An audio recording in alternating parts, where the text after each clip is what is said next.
उत्तर प्रदेश में मानसून आ चुका है और उसी के साथ प्रचंड बारिश हो रही है। तमाम जिलों में उत्तर प्रदेश की बारिश हो रही है। अब जब बारिश होती है तब सबसे ज्यादा खतरा कहीं पैदा होता है तो तमाम गांव और शहरों में बने लकड़ी के खतरनाक पुलों से।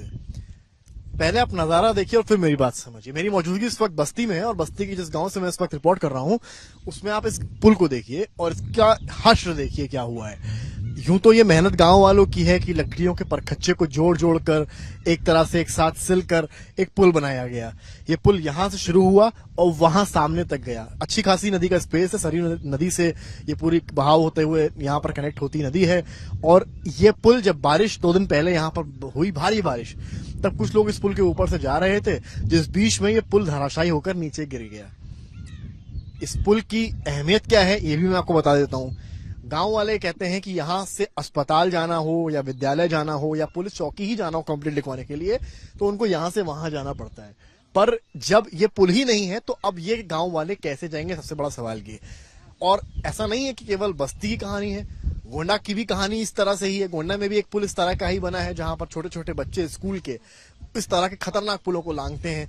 अगर इस तरह का पुल यहां गिर सकता है तो क्या भरोसा है कि गोंडा का बना हुआ पुल वैसा ही टिका रहेगा और जब बारिश तेज होगी वो नहीं गिरेगा। या अन्य जिलों में जहां भी हैं, अम्बेडकर नगर से लेकर देवरिया, जहां जहां भी इस तरह के पुल हैं, उनका क्या भरोसा।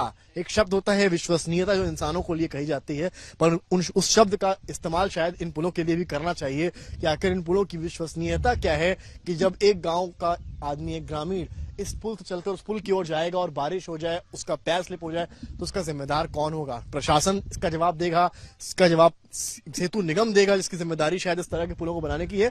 ये जवाब तलाशने जरूरी है। तमाम गांव वाले हैं इसी गांव के, वो मेरे साथ इस वक्त मौजूद हैं। सबसे पहले पर हम रुक करेंगे हमारे सहयोगी संतोष सिंह का, वो हमारे साथ मौजूद हैं। संतोष, ये बताइए क्या कहानी है इसकी, क्या हुआ था?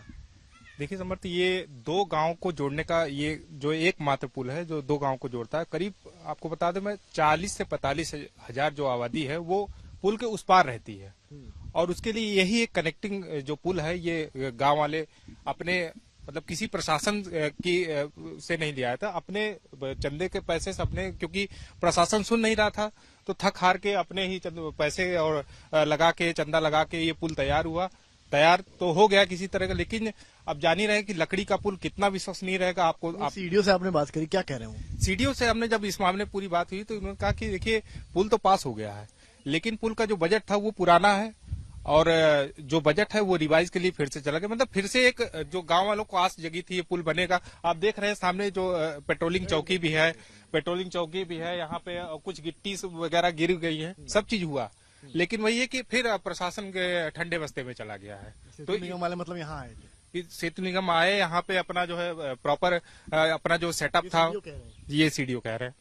और सीडीओ का तो ये भी उन्होंने कहा था कि यहाँ पे नाव चल रही है लेकिन प्रशासन केवल जान ही रहे कागज पे जो नाव है वो चल रही है।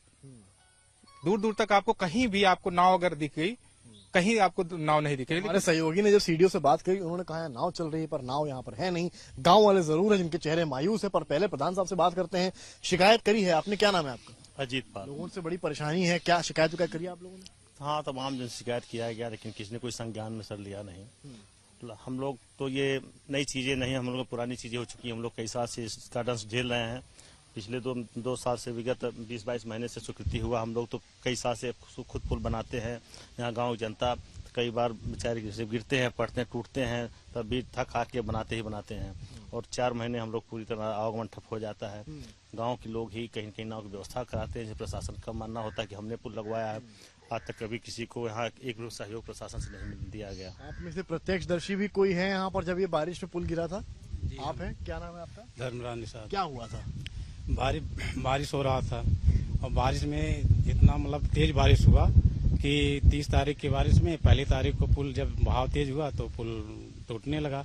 उस पे लोग आ जा रहे थे, उस पार बाजार करने गए थे। जब आ रहे तो जब पुल टूटने लगा तो यहाँ मंदिर पर 2-4 लोग बैठे थे। उन्होंने तेजी से आवाज लगाई ये पुल टूट रहा। तो वो लोग, कुछ लोग तो उधर चले गए, कुछ लोग उधर, कुछ लोग कूद करके तैर करके उस पार निकल गए। अच्छा, आप लोग भी थे यहाँ पे जब पुल गिरा? हम थे, मौजूद थे। मुझे बाजार से आ रहे थे सर। क्या हुआ? जब पुल टूटने लगा मैं बीच रास्ते में था, पुल के बीच में बीच में थे आप? बीच में थे। जब पुल एक बैग निकल गया, आधा उधर आधा बह गया, बस हम तो नदी में गिर गए, हमारा झोला भी गया उसमें। हम तो जान बचा के वहां से निकले, वहां जहाँ पुल पुराना पड़ा हुआ है वहां निकल पाए हैं। एक छोर पुल का वहां चला गया। हाँ वहां चले गए, वो है बगल में है, ये जो पेड़ है वहाँ उसके बगल में लगा हुआ है आधा। जिस पुल के भरोसे गांव वाले, वही पुल जब बह जाए तो कहानी क्या होगी वो समझिए आप इन गांव वालों के दर्द से। और जब सेतु निगम यानी कि सीडीओ से बात करते हैं तो वो कहते हैं सेतु निगम करने वाला था, हुआ नहीं, नाव चला रहे हैं, फिलहाल यहाँ पर सन्नाटा है, कुछ है तो इन गांव वालों की मायूसी और ये टूटा हुआ पुल और इनकी निगाहें कि आखिर कब मदद होगी और कब यहाँ से अस्पताल, पुलिस चौकी और विद्यालय की ओर अपने बच्चों को और खुद भी जा पाएंगे। उप मुख्यमंत्री हमारे साथ मौजूद हैं ब्रजेश पाठक जी। ब्रजेश जी, एनसीपी में जिस तरह से महाराष्ट्र में टूट हुई है, यहाँ पर भी खबरें आ रही है कि विपक्ष का ऐसी कोई खबर नहीं है, फर्जी बात है सर। अभी हमारे पास इस प्रकार की कोई सूचना नहीं है। अच्छा सर, यूनिफॉर्म सिविल कोड को लेकर वो जो कल बैठक हुई उसमें कह रहे हैं कि मुस्लिम समुदाय से कि सर, आप क्या इसका है कि विरोध अभी करिए। ये बताइए, नहीं, वो अभी कह रहे हैं विरोध करने के लिए। जो बातचीत चल रही हैं, जब तक सरकार की तरफ से कोई ड्राफ्ट न जाए, उसका गहन अध्ययन न कर लिया जाए, उसके बाद हम सभी लोगों से बात करेंगे। अभी ऐसी कोई चर्चा मेरे पास कागजी तौर पर नहीं है। सर, बारिश का मौसम है, कई जो यूपी में पुल बने हैं लकड़ी के, वो गिरने की समस्या आ रही है, डेंजरस है। कोई आप नाम जगह बताइए तो मैं पीडब्ल्यूडी के अधिकारियों से बात करके उसकी वैकल्पिक व्यवस्था गोंडा में है सर, बस्ती में है, जगह का नाम बता दीजिए, गोंडा बस्ती में गाँव है, नाम बता दीजिए प्लीज, तो मैं काम कर पाऊँ। संज्ञान से मैं वैसे मैं प्रभाव अभी है। डीएम से पूछता हूँ दोनों जनपदों में, लेकिन अगर आपको कोई जानकारी है, मुझे दे दीजिए। बिल्कुल सर, शेयर करेंगे। बहुत बहुत धन्यवाद। बात करने के लिए ब्रजेश पाठक जी मुख्यमंत्री, इन्होंने कहा जहां भी दिक्कतें हैं वहां पर समाधान किया जाएगा। कैमरामैन गौरव के साथ समर्थ श्रीवास्तव, आज तक।